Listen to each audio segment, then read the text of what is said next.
ഷുബാസ്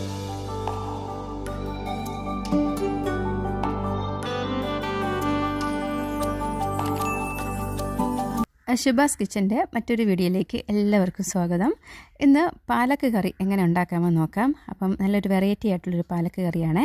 അതിനായിട്ട് ഞാനിവിടെ കുറച്ച് പാലക്ക് കഴുകി ക്ലീൻ ചെയ്തെടുത്തിട്ടുണ്ട്. ഇനി നമുക്കിത് നമ്മൾ തോരനൊക്കെ അരിയുന്ന പോലെ നമുക്കിത് ചെറുതായിട്ട് അരിഞ്ഞെടുക്കാം. ഒരു ചൂടായ പാനിലേക്ക് 1/4 കപ്പ് കടല ഇട്ട് നല്ലതുപോലെ നമുക്കൊന്ന് റോസ്റ്റ് ചെയ്യാം. കടല ഏകദേശം നല്ലതുപോലെ റോസ്റ്റ് ആയതിന് ശേഷം ഞാൻ ഇതിലേക്ക് കടലമാവിൻ്റെ പൊടി 2 ടേബിൾ സ്പൂൺ ചേർത്ത് കൊടുക്കുകയാണ്. ഇത് കടലമാവിൻ്റെ പൊടിയാണ്. അപ്പം ചെറു തീയിലിട്ട് വേണം, നമുക്ക് ലോ ഫ്ലെയിമിലിട്ട് വേണം ഇത് വറുക്കാൻ, കാരണം പെട്ടെന്ന് കരിഞ്ഞു പോകാനൊക്കെ സാധ്യതയുണ്ട്. അപ്പോൾ ചെറു തീയിലിട്ട് വേണം നമുക്കിത് 1 മിനിറ്റോളം നമുക്കിത് നല്ലതുപോലെ ഒന്ന് റോസ്റ്റ് ചെയ്യാം. ഇനി ഇതിലേക്ക് ചേർത്ത് കൊടുക്കുന്നത് എള്ളാണ്, പച്ച എള്ളാണ് എടുത്തിരിക്കുന്നത്. അപ്പോൾ ഇതിലേക്ക് ചേർത്ത് കൊടുക്കുകയാണ്. ഇനി എള്ളും കൂടെ ചേർത്ത് നല്ലതുപോലെ ഒന്ന് റോസ്റ്റ് ചെയ്യാം.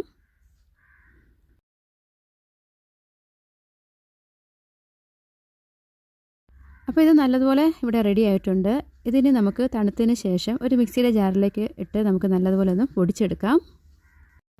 ഒരു ചൂടായ പാനിലേക്ക് കുറച്ച് വെളുത്തുള്ളി ചേർത്ത് കൊടുക്കുകയാണ്. വെളുത്തുള്ളിയും 2-3 പച്ചമുളകും കൂടി എടുത്തിട്ടുണ്ട്. അപ്പോൾ ഇത് നമുക്ക് നല്ലതുപോലെ ഒന്ന് ചൂടാക്കാം.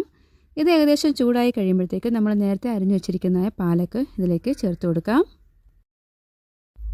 പാലക്കിട്ട് കൊടുത്തതിന് ശേഷം നമുക്ക് അടച്ചു വെച്ച് വേവിക്കേണ്ടൊന്നും ആവശ്യമില്ല. ഇങ്ങനെ തുറന്ന് തന്നെ വെച്ച് നമുക്കിതുപോലെ ഒന്ന് വഴറ്റി കൊടുക്കാം. ഇതിൻ്റെ വെള്ളമൊക്കെ ഏകദേശം വറ്റി ഈ പാലക്ക് ഇങ്ങനെ ഡ്രൈ ആകുമ്പോഴത്തേക്ക് നമുക്കിത് തീ ഓഫ് ചെയ്യാം. അപ്പോൾ നമ്മുടെ ഇവിടെ പാലക്കിൻ്റെ സബ്ജി ഇവിടെ റെഡി ആയിട്ടുണ്ട്.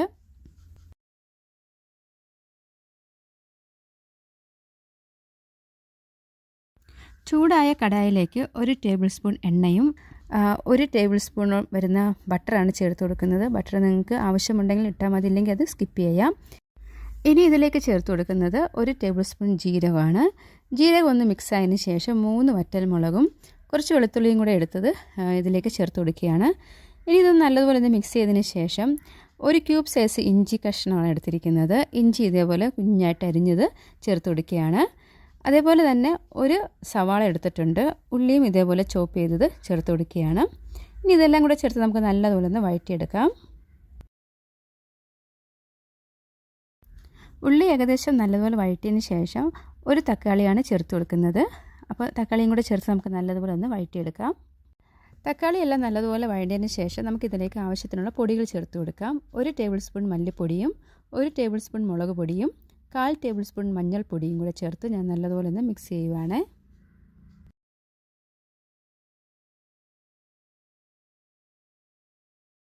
അപ്പോൾ നമ്മൾ ചേർത്ത് കൊടുത്തിരിക്കുന്ന മസാലപ്പൊടികളെല്ലാം നല്ലതുപോലെ വഴണ്ടിട്ടുണ്ട്. ആ പച്ചമണമെല്ലാം മാറിയിട്ടുണ്ട്. ഇനി നമ്മൾ നേരത്തെ പൊടിച്ചു വെച്ചിരിക്കുന്ന കടലമാവിൻ്റെ പൊടി ഇതിലേക്ക് ചേർത്ത് കൊടുക്കാം. ഇനി ഇതെല്ലാം കൂടെ വെച്ചിട്ട് നല്ലതുപോലെ ഇതൊന്ന് മിക്സ് ചെയ്യാം.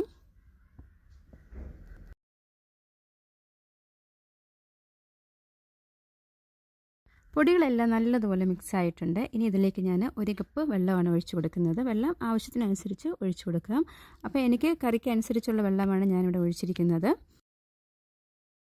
ഇനി നമുക്ക് നല്ലതുപോലെ ഇതൊന്ന് മിക്സ് ചെയ്ത് കൊടുക്കാം.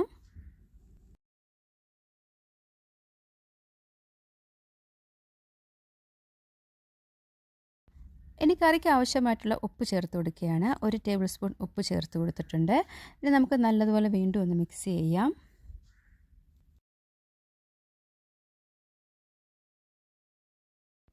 ഇപ്പോൾ ഇത് ചെറിയൊരു തിള പോലെയൊക്കെ വന്നിട്ടുണ്ട്. അപ്പോൾ നമ്മൾ നേരത്തെ റെഡിയാക്കി വെച്ചിരിക്കുന്ന ആ പാലക്ക് ഇതിലേക്ക് ചേർത്ത് കൊടുക്കാം.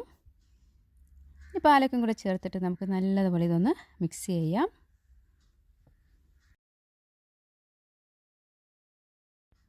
ഒരു 2-3 മിനിറ്റ് നമുക്കിത് ചെറു തീയിൽ ഇതിങ്ങനെ അങ്ങ് വെച്ചിരിക്കാം. അപ്പോൾ നമ്മുടെ പാലക്കിൻ്റെ കറി ഇവിടെ റെഡി ആയിട്ടുണ്ട്. സിമ്പിളായിട്ടുള്ളൊരു കറിയാണ്. നിങ്ങൾ ട്രൈ ചെയ്ത് നോക്കുക. ഈ വീഡിയോ ഇഷ്ടപ്പെടുകയാണെങ്കിൽ ലൈക്ക് ചെയ്യാനും മറക്കരുത്. അപ്പോൾ പുതിയൊരു വീഡിയോയുമായിട്ട് വരുന്നവരെ ഗോഡ് ബ്ലെസ് യു ആൾ.